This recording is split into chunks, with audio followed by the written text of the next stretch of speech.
Hello hi అండి. అందరికీ నమస్కారం. ఇప్పుడిప్పుడే మరొక ముఖ్యమైన అప్డేట్ అయితే రావడం జరిగింది. అదేమిటంటే ఏటీఎం వాడేవారికి గుడ్ న్యూస్, ఆర్బీఐ కీలక నిర్ణయం అంటూ ఇప్పుడిప్పుడే మరొక ముఖ్యమైన అప్డేట్ అయితే రావడం జరిగింది. అయితే దీనికి సంబంధించి పూర్తి వివరాలు తెలుసుకోవాలంటే మన వీడియోని ఎక్కడా స్కిప్ చేయకుండా చూసినట్లయితే మనకు పూర్తి సమాచారం తెలుస్తుంది. ఇక లేట్ చేయకుండా వివరాల్లోకి వెళ్దాం. దేశంలో డిజిటల్ లావాదేవీలు పెరిగింది. దీంతో మార్కెట్లో నగదు క్రమంగా తగ్గింది. ముఖ్యంగా ఏటీఎంలలో కేవలం 500 నోట్లు మాత్రమే అందుబాటులో ఉంటున్నాయి. ఈ సమస్యకు చెక్ పెట్టేందుకు ఆర్బీఐ కీలక నిర్ణయం తీసుకుంది.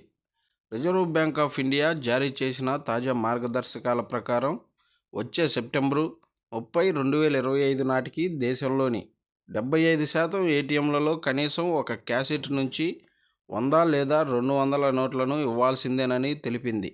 అయితే బ్యాంకులు ఇప్పటికే ఈ లక్ష్యాన్ని చేరుకున్నాయి.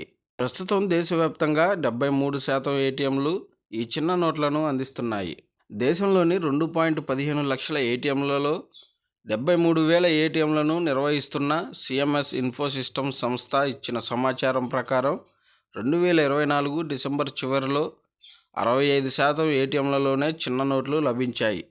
అయితే ఇప్పుడు ఈ సంఖ్యను 73%కి పెంచారు.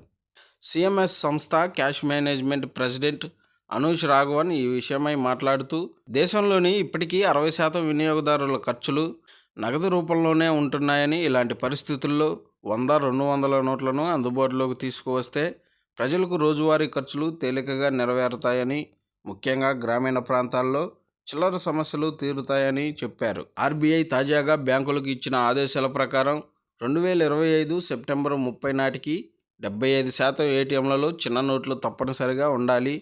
అలాగే ఈ సంఖ్యను 2026 మార్చి 31 నాటికి 90%కి పెంచాలని ఆదేశించింది. ఈ మార్గదర్శకాలు పెద్ద నోట్ల ఆధారిత ఏటీఎంల వల్ల ప్రజలు ఎదుర్కొంటున్న ఇబ్బందులను తగ్గించడం కోసం తీసుకువచ్చారు. చిన్న నోట్ల అవసరం ప్రధానంగా గ్రామీణ, అర్బన్ ప్రాంతాల్లో ఎక్కువగా ఉంది. అక్కడ ఏటీఎం నుంచి 500 లేదా 2000 మాత్రమే వచ్చినప్పుడు చిల్లర సమస్య ఏర్పడుతుంది. అలాంటి పరిస్థితుల్లో చిన్న నోట్లు ఉంటేనే ప్రజలకు సౌలభ్యం కలుగుతుందని, దీంతో కిరాణా, టిఫిన్ సెంటర్లు, చిన్న వ్యాపారాలు నగదుతో సుజావుగా నడుస్తాయి.